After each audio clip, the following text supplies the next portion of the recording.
For joining us today for environmental activism in Final Fantasy VII. I'm Kyle. I am a longtime fan of FF7. It was probably the first game that I heavily got into way back in the 4th grade. And I think like a lot of folks who initially encountered Final Fantasy VII, this game in particular, as a child, the game deals with so many vital real-world themes that very much shaped my trajectory, both as a nerd and as an activist and volunteer, and how my life has played out in the years since first encountering this game way back in the day.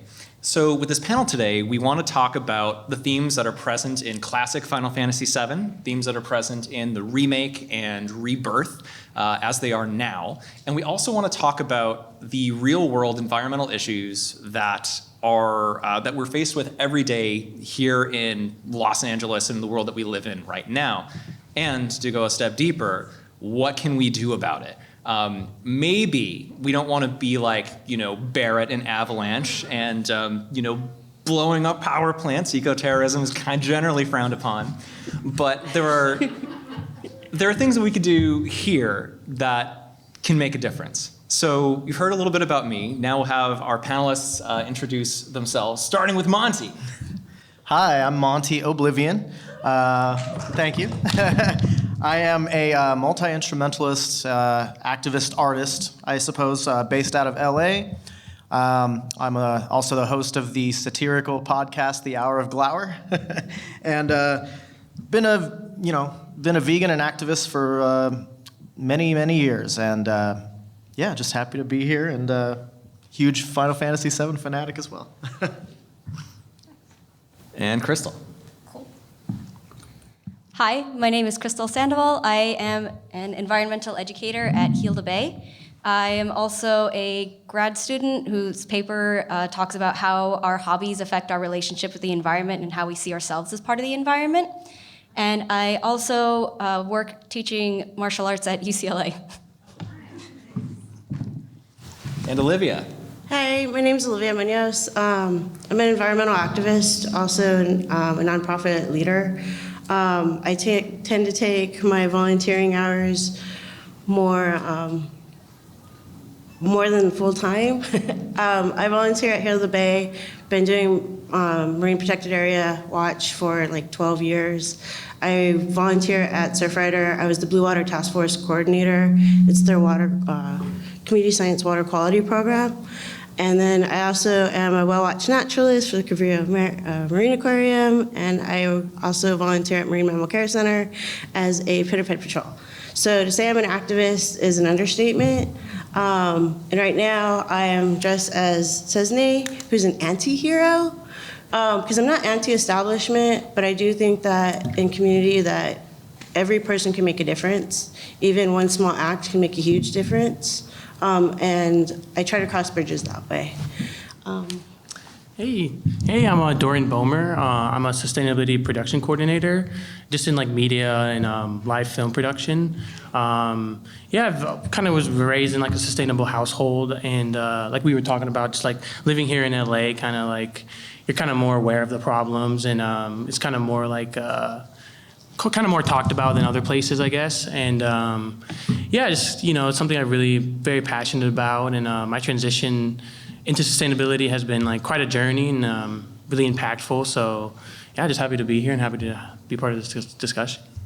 And for me, I forgot to mention any of this. I'm a regular volunteer doing water sampling for Surfrider. I also work in production sustainability, and I've done a long-running trash art photo series where I do photographs of garbage that I see in nature, on hikes, while out surfing, elsewhere. My prints are on display at Surfrider. Also, I host a transit and mobility podcast called Nobody Drives in LA. So that's enough fun stuff about us, but about Final Fantasy VII. So one of the first moments of the game that struck me so hard when I first encountered this as a kid is when Cloud and Barrett and Jesse are going on their first Mako reactor bombing mission. And for a little bit of context, of course, I'm sure you're aware of this, but in the game, the Shinra Electric Power Company is drawing up the spiritual life force of the planet to power their homes, power their cars, run their society. It's a very clear allegory for gasoline and fossil fuels in the real world. And in this wonderful, wonderful interaction here that happens right at the start of the game, Barrett tells Cloud, the planet's dying. And Cloud, the surly, I'm too cool for everything guy that he is, says, it's not my problem. And so much of the story of Final Fantasy VII falls around people trying to force Cloud into action, whether it's against Sephiroth and all of the fun magical stories happening, but trying to get him involved to care about their real world environmental issues. And in this case, I would say that we can think of ourselves sort of like Cloud in this situation. If something spurs you to action, then you'll go for it. But in this case, Barrett's trying to get Cloud to act and trying to overcome all that apathy that he has built in. So with that, Monty, are there any themes from in-game that really inspired you as an artist and as a creator, to incorporate an environmental theme into your artwork? Oh, absolutely. I played this game at a very young age. I think I was probably like 11. I wasn't even in junior high yet, so I was probably 11 or 12. And it was the first introduction to like really, just really profound storytelling in games. Before then, Mario was probably like the deepest game I'd ever played. So definitely in my formative years, it played a huge role in, like you said, in like my trajectory into how I navigate the world and how I see things. And I think one of the themes that really struck me was kind of the intersection of all these different motivations to be involved in this resistance. I refuse to call them an eco-terrorist group. I call them a resistance group. And one thing, like you mentioned, is they're all kind of in it for their own reasons. Cloud at first is just there for a paycheck, right? But then you see that each character kind of has their own personal thing that goes beyond like just the political motivators. Mm-hmm. And so I found it interesting how like one issue like environmentalism kind of affects people's lives in so many different ways and gets them mobilized for their own purposes. So it spoke a lot to me about intersectionality and like the way that different issues kind of affect different aspects of our lives. So one thing that you said that really stands out to me is when Cloud says, I'm just in it for a paycheck, right? Yeah. And I think working in production sustainability, I think a lot of people who do the job will, because what we do in production sustainability, Dorian, you could talk about this more than I can, but it's very much a lot of people will look at it like, oh, hey, I'm here to get into the industry, I'm here to do whatever. And oftentimes we'll see people that, really get into composting, that really get into reducing their carbon footprint from that. Dorian, can you maybe talk about that a little bit, about the relationship to getting a paycheck to the arc of I want to do some good in the world? Yeah, absolutely. I think it's pretty interesting. Like a lot of people we see and work with, I think I could speak for myself as well. I kind of got into it because, hey, it's just like another job. And, in film, it's kind of like, kind of don't know where your next job is coming. So you kind of take whatever you could get, I guess, especially when you're at the PA level. But for me, when I started, I was like, it's kind of like inevitable that you're kind of going to start caring one way or another. Because you're doing this work, you're seeing the impact. And at first you're like, I'm dealing with trash or waste or whatever. But now, just seeing the impact is like, I think for most people we work with, they do end up leaving with some environmental conscious habits and whatnot, because it is inevitable that you just see the impact. And So Crystal, how about the work that you talk about your hobbies leading to activism? Can you talk a little bit about maybe your thesis and how those two things are related? Yeah. So the idea being that our perspective in the world is colored by the things that we do, and also we choose the things that we do because they're based off of our interests and what we want to see in the world. And I think the phrase is interesting. It's not my problem, because you hear that phrase in many different contexts. It could be, it's not my problem because there's not something I can do about it.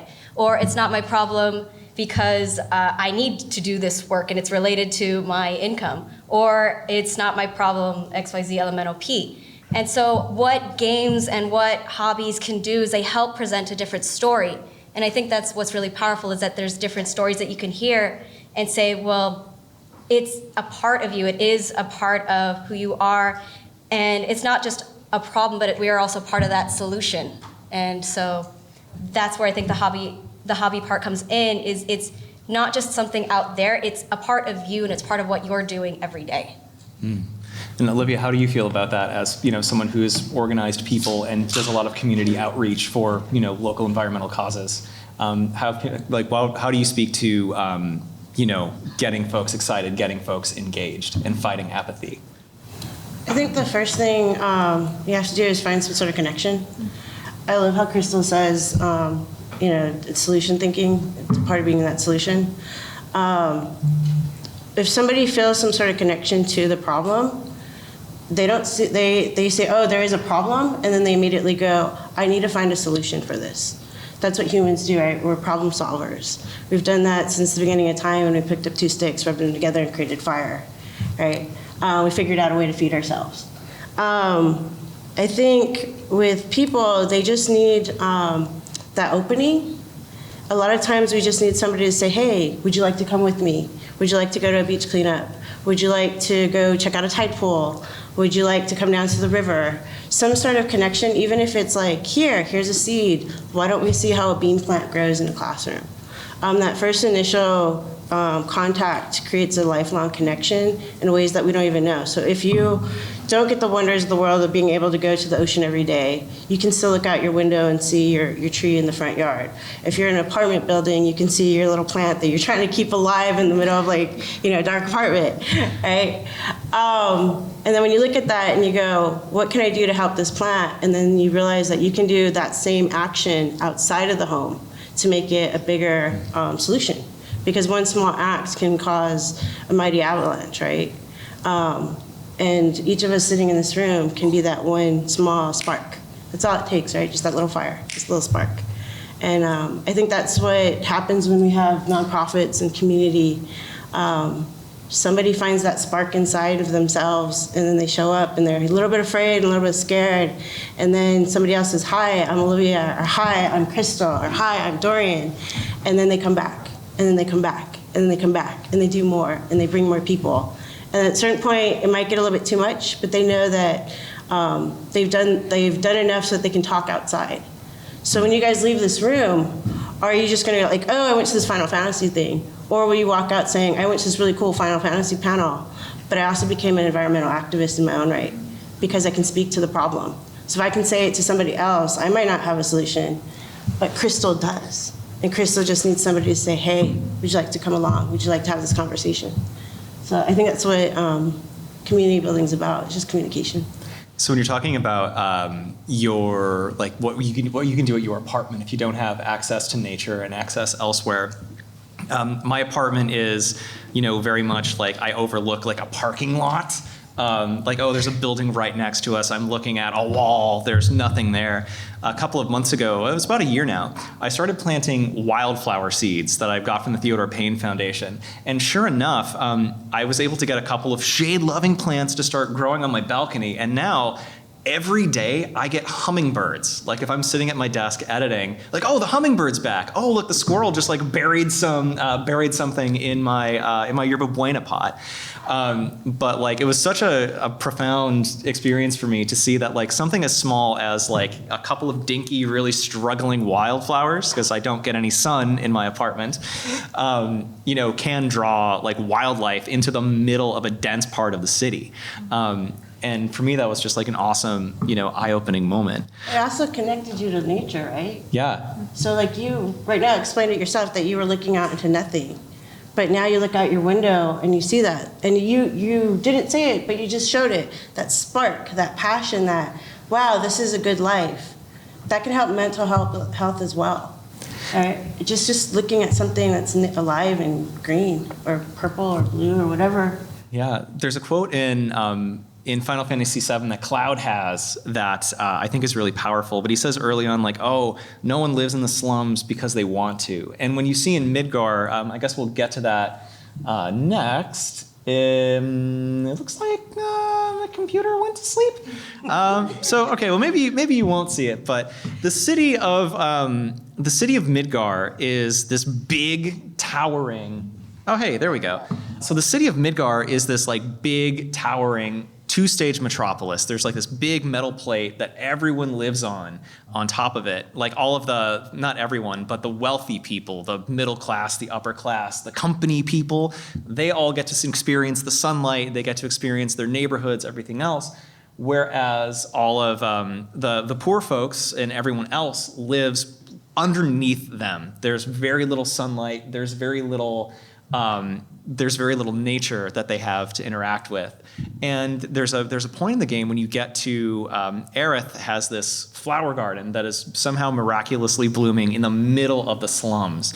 And Olivia, to that point, it's referenced in game where the folks that live in the neighborhood around that church in this one little flower garden in the middle of a barren, dystopian capitalist wasteland are just like, oh, this is so beautiful, and it's here.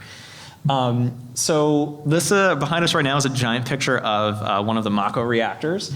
That is, this is an iconic, photo from classic Final Fantasy VII, and this is from Remake, where you just see this towering corporate colossal might of their Mako power plant that is drawing the life force up from the planet. Following from that, I want to talk about overconsumption. So at this point, this is very early on in Rebirth. Tifa, Cloud, Sephiroth, and their lackeys are exploring the Nibelheim Mountains. And when you get to this natural spring, it's where all of the spirit energy coalesces and makes this beautiful array. Tifa mentions, I heard that if we keep using Mako to power our homes, springs like this will disappear. And Cloud, the company man right now, says, well, who told you that? Mako's never gonna run out.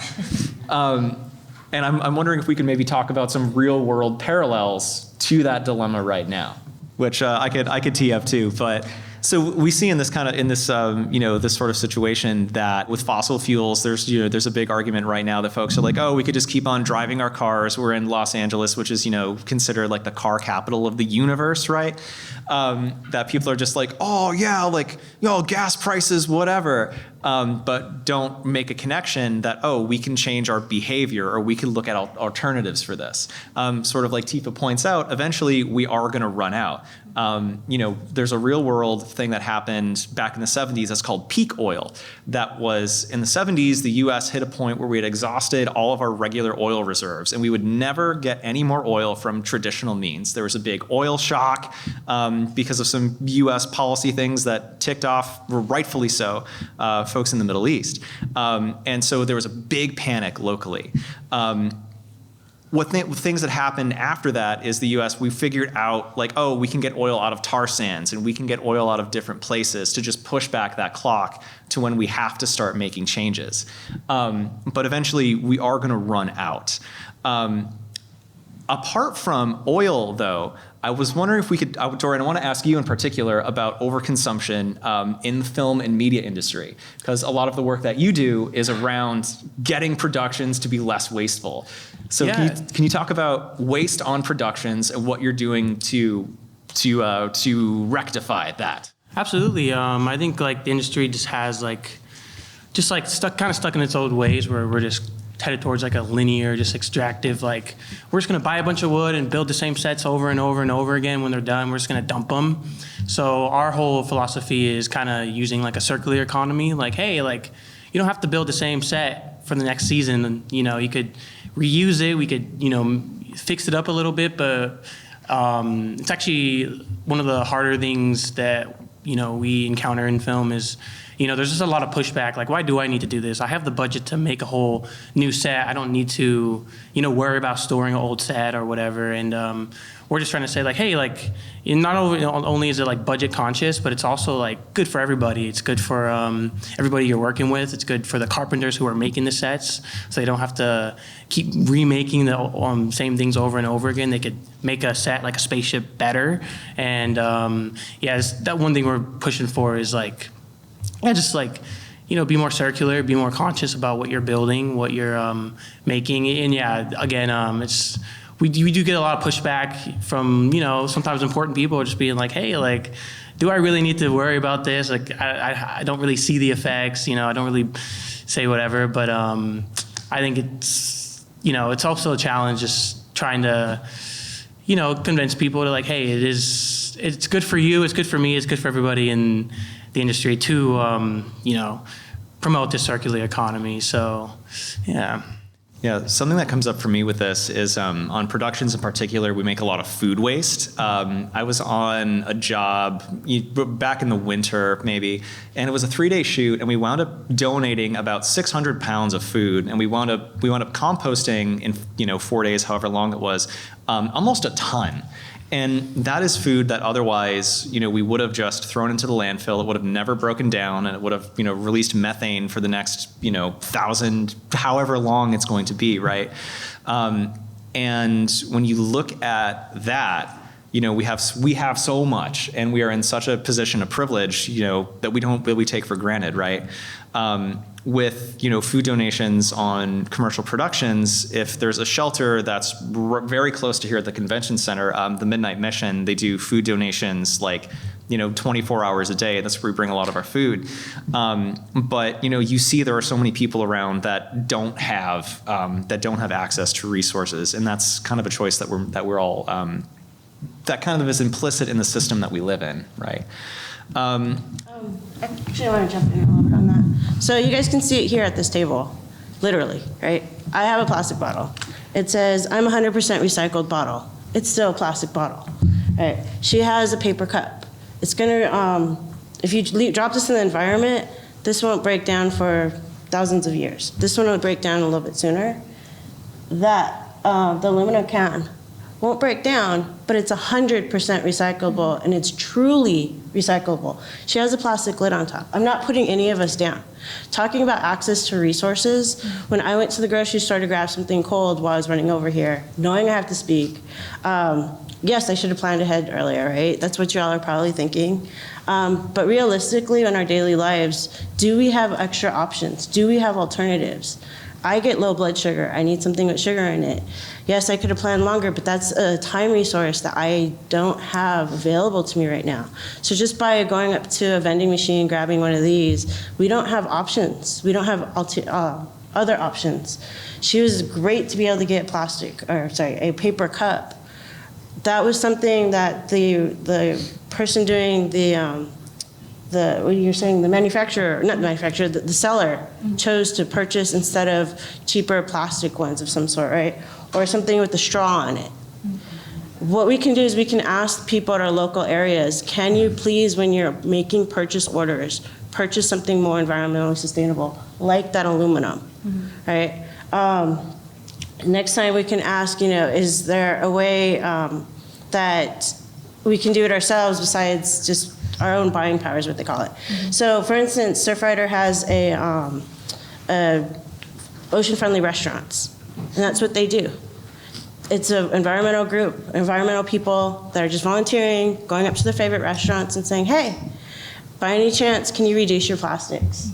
That will give us resources. That'll give us opportunities. Because not all of us have that luxury of having choices. And that's why it's that one spark that you each can do, that's part of our community, because this, I'm gonna put it in a recycling bin, but I don't know if when it gets recycled again, it definitely won't be 100% from this bottle because the cap can't get recycled. But it might end up in somebody's backyard because it'll go into the ocean and land up in, I don't know, Honduras in a mangrove because of the ocean currents. Crazy, right? Because you're all a part of the community, but by asking a question, you can make a difference. Can you please order something different so I can have an option? I want to purchase from you. let me purchase something better from you. So this is a pet peeve of mine that I just want to take a moment to really stump box about. So LA right now is one of the few places in the country that has that is making a big push for compostables and for all of that, right? But maybe you're shopping for your groceries and you see like, oh, this apparently plastic cup says, oh, I'm compostable. However, just because something is technically compostable does not mean that your city can actually compost it. So for example, here in LA right now, we don't have the capability of composting compostable plastics. So if you spend the extra money to get this compostable cup, it's just gonna wind up in the landfill once it gets to your hauler, and it's never gonna break down. But if you get, for example, if you're looking to like source your products, if you get like a wooden disposable or a paper disposable, your napkins are compostable. Your wooden things are compostable. And a way too that you could check this is if you do composting at home, if like you can eat it, or if it's like, you know, wooden breakable, you can compost it at home. But yeah, so if you're looking for compostables, please, if you are in LA, please do not get disposable compostable plastics. It is like the biggest bit of greenwashing we have right now. And of course, these things change a lot. It varies from city to city, department to department, all of that. Monty, I have a question specifically for you though. Around overconsumption and around, I don't know how else to say this, but like speaking what you feel you need to say. I think you as an artist, you have a very strong forward voice. What you say, it comes out in your music, it comes out in your podcasts. Yeah. And you don't pull punches. How do you find inspiration and find strength to, you know, tell it like it is and to push forward like important topics that are in your art and your expression and elsewhere? Well, a lot of it I find is involuntary because I even when I try to write like a love song about my wife or something, it becomes like some sort of commentary on the zeitgeist in some way. But you know, it's a lot of it too is as other forms of art. You know, for Final Fantasy VII, for instance, you know, going back to some of the parallels of overconsumption in real life, and you know, I mean, I think a big theme is like how we've lost our relationship to the planet and the earth, you know. Oil consumption, fossil fuel consumption, much like Mako consumption, was boasting about, you know, bringing people better quality of life. And, you know, whenever I'm being sold on something that the government does, I like to ask the question like, okay, but is it good? It's good for whom? And it's good. You know, how is it good? Is it worth the sacrifices made? And you know, think about it. Mako energy is like spirit energy, and they say the wisdom of the ancients flows in the life stream. And the ancients, if we actually go back in history, were a nomadic group of people who literally they created veins of the life stream to come out and produce life on the planet, and then when they started to settle and they started to kind of forget that relationship and just, you know, build their societies, they became the modern humans. And ever since, they've been, you know, Shinra has been using like the consumption of Mako to kind of reproduce the magic of the ancients that we willingly gave up, right, you know, in the past. And that's kind of an interesting thing. So I don't know. Things like that inspire me to the way that Final Fantasy was able to make such strong commentary on life within their art medium. It really inspires me to kind of do the same. I feel like art is kind of a war of propaganda. Like, you know, we have all the corporate-owned news media giving us their propaganda, and as artists, I think our job is to, you know, fire it back at them, you know, and participate in that war, so it's not just a war of dominance, you know. So something you mentioned about Shinra usurping the wisdom of the ancients and making kind of like a more destructive, more capitalistic version of it brings me to like desertification. And you see this a little bit in game in the land around Midgar, where they're pumping massive amounts of Mako out of the planet. But it's really, you know, it's kind of a heavily scaled up image of the map here, but, you know, you can see a lot of desert with a lot of, greenery elsewhere. And Monty, your point makes me think of locally here in Southern California about fire management. So we think of right now our government's policy on managing fires in Southern California has largely been of suppression. So when a fire happens, you put it out immediately, protect the homes. However, we live in a landscape that naturally burns, and it is supposed to burn. However, the indigenous folks that managed the land before we got here, we meaning of us modern Americans and kicked folks out, they had practices in place to work with the fire. And what we're doing now is such like a nightmarish bastardization of that. Mm-hmm. And a lot of the problems we see today happen because we're working against, and not listening to the people who did the work, who lived here, who know the land. And I think that's like our responsibility as like informed citizens today to try to do better and to listen to people who know the land and know those practices.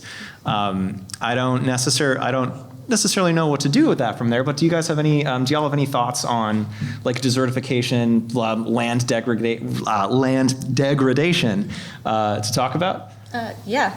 I think desertification is really interesting, especially if you think of Los Angeles, there was, the landscape was changed because people were bringing their cultures from Europe and bringing in cattle, and so they were changing the landscape to suit basically their environment, and that's in a way is something natural. Animals will try to adapt things to where they live, and it's interesting to think of we are not separate from nature. We are also, in a sense, animals, and we are adapting things, but are we adapting things in a way that is mutualistic with our environment? And a lot of times people might bring plants or foreign things from countries that they came from to try and make it feel a little bit more like home.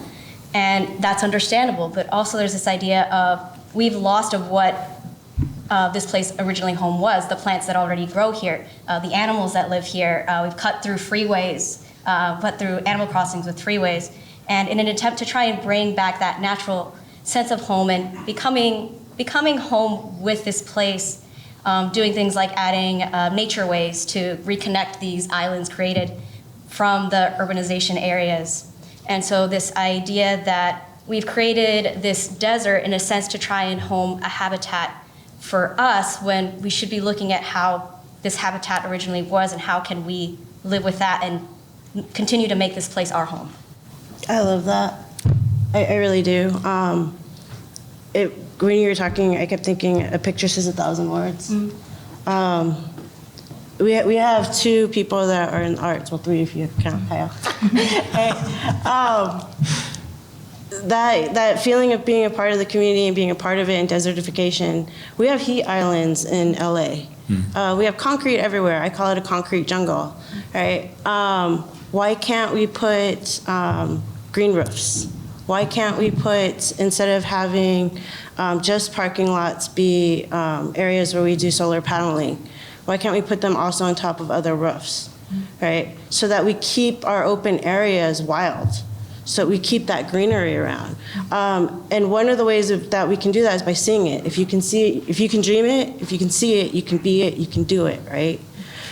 He's in part of productions, right? When you guys play video games, graphics, right? Do you play them where there's like never anything green are there, or do you always pass a park or some sort of plant and you're like, okay, remember that, because we have to come back because there's something underneath there, right? There's like a treasure that I need to come back for later, right? It's always these beautiful landscapes. Even in Final Fantasy, there's always this beautiful landscape above all of this. You still see the greenery, right? That's because somebody made a choice and somebody said in real life, hey, I want the game to look like this. Why can't we do that with our neighborhoods and community? Because we live there. It's not just the animals having a crossing. I don't have a way to cross the freeway to go over a hike, right? I would like to do that too. And you know what? It'd be really cool to think when I'm hiking that there's like rabbits and deer and whatnot. But that also means there's a mountain lion around that can eat that stuff, so there's not too many of them. Is it gonna bother me? Probably not. But when I'm driving underneath that bridge and I see that, I think, wow, that could be a mountain lion crossing right now. How amazing is that, right? And like I said, we can do that with the magic of the studios. We can bring that to everybody. You just gotta say, hey, can somebody draw this for me? Can I draw it myself? Can I pitch this idea to somebody else? So a bit of local LA current events that's going on. If we're talking about land use, the city of LA recently, I saw this in LAist, but they published an article that the city's zoning commission put forth a report that the city's zoning commission wants to keep 70% of the city's land kept for single-family zoning. This means that it'd be much harder for us to hit like state housing development targets, and also we would just be densifying areas that are already pretty well constructed. And this comes to play out locally in terms of LA with like, wealth politics. You can, if you're in LA and if you have a home, you most likely either inherit it from a parent or, you are exorbitantly wealthy. And I think this is very clear in Final Fantasy VII as a great parallel to Los Angeles, the city of Midgar. Here, you see Cloud in the slums right now, which is the absolute dregs. Maybe it's not the absolute dregs. There's awesome people in the slums, but Shinra, the company, really doesn't care about the folks that are down there. Whereas when you get to the upper plate, you see like, oh, they have all of this like single family zoning. They're using cars and all of that. Whereas you see very little of that development in the undercity, which is a long-winded way of saying, please pay attention to your local city council elections. There's 88 cities in LA County, I should say. And a lot of the candidates that are running, kind of like a local issue that pops up is like real estate development versus renter protections. And you might see a candidate that's just like, oh, I'm in this party, so I'm going to vote for them. But at the local level especially, their policies may be drastically against your interest. So it's something to look out for in terms of like zoning, land use, transit, all of this kind of stuff that I'm very, very passionate about, but I don't want to spend too much time talking about my love of trains. E-line, I got here on the E-line today. This is kind of a pivot from that last thing, but I want to address it briefly, is the presentation of non-toxic masculinity in Final Fantasy VII. I think toxic masculinity is so intertwined with consumption culture. Have the biggest truck, like have the most stuff. Don't listen when anyone tells you you're wrong. And in Final Fantasy VII, we have who I think is one of the most amazing portrayals of positive masculinity is Barrett Wallace, who presents as this really big tough guy with a gun for a hand. Meanwhile, though, in your face, he doesn't care. gets in your face. He's very forward, but yet Barrett, whenever anyone in the party, whenever he oversteps, Barrett and Aerith have this wonderful back and forth banter.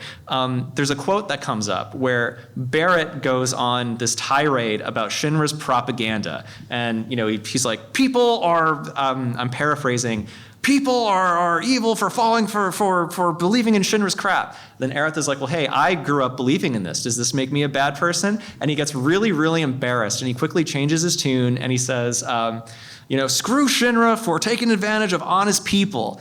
And Barrett just does stuff like that constantly. He's an adoptive parent. And unlike a lot of folks in the game, or like Cloud, who I think is a great counterpoint to Barrett, Barrett cares deeply for the planet. And Barrett wants to make sure there's an environment left over for his daughter, for everyone else who is here. And I was wondering if maybe we could talk a little bit down the panel if y'all have thoughts on how this plays out in our culture, real world, or other things you see in game that can speak to this. Yeah, I think one of the things in Remake when they're battling the Whispers, I think they're pretty much battling their own fate, right? They have a predetermined fate and they're trying to break out of that. And I think, it's kind of a real life parallel is in sustainability. I think everyone on this panel is probably running into problems trying to do a sustainable initiative or convince people to live sustainably. And I think it's kind of a parallel saying is we're all trying to break out of our predetermined fate, which is, terrible climate change and such. And, we're all trying to pretty much, change our predetermined future. So I think that was a parallel that struck out to me the most was it is possible through community work and whatnot. I think for me, when we speak about toxic masculinity, being a female, we see it a lot. right, you're always spoken down to or whatnot. The guys that I always see that are like the most attractive, the most like, wow, you're so cool, I want to talk to you, are the ones that like are able to be vulnerable and passionate at the same time, where they open up and they listen. And so when you're able to speak about scary stuff like environmentalism and like what's going to happen to the planet, and you're able to say it in such a way though that you're like a positive way, like you're trying to find, instead of saying this is a problem, you'd be like, I'm a solution finder, I want to do this. I want, when I see masculinity, I want men and boys to think it's okay to wear pink, it's okay to wear red, it's okay. It's not just like this color image, right? Again, I want you to be able to go out there and like be able to have like a little bag that says, you know, save the planet, because that helps promote.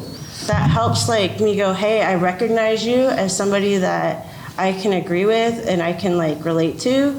And it also might be somebody I want to talk to, because you're less likely to yell at me. You're less likely to put me down. You're less likely to overtalk me.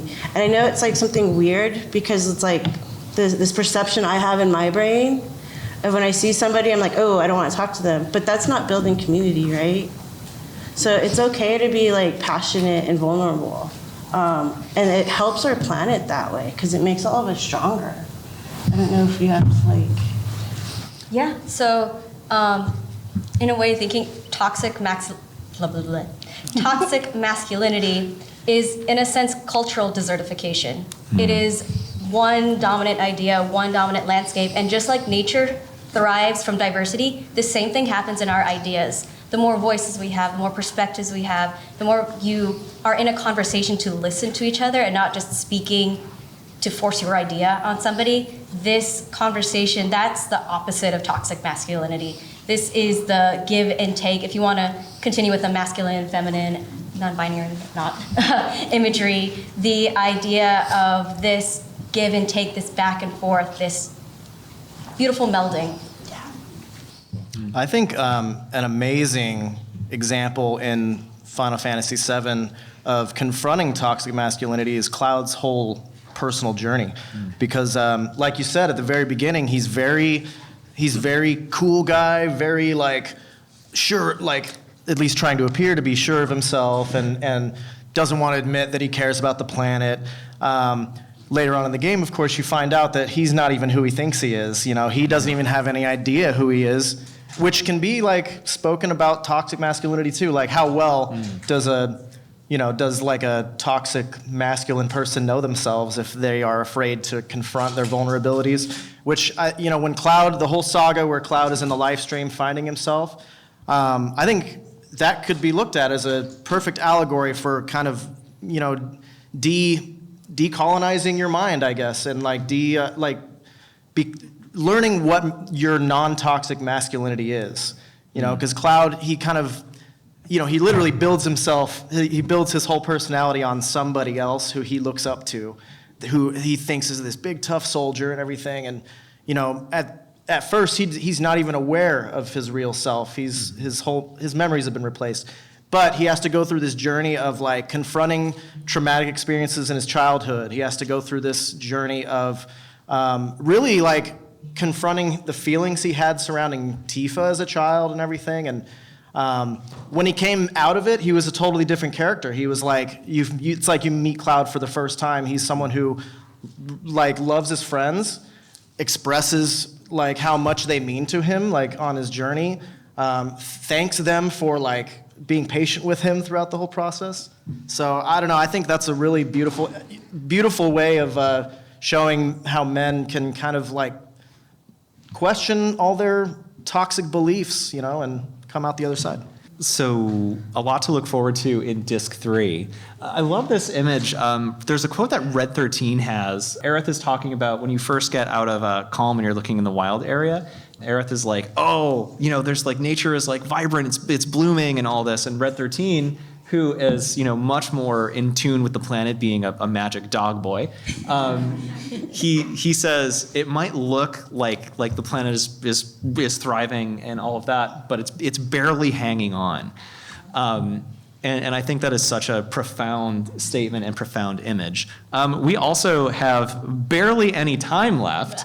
However, I wanted to ask if there are any audience... Barely hanging on. Yeah, barely hanging on. Does anyone in the audience have any questions for us, if you'd like to? Okay, great.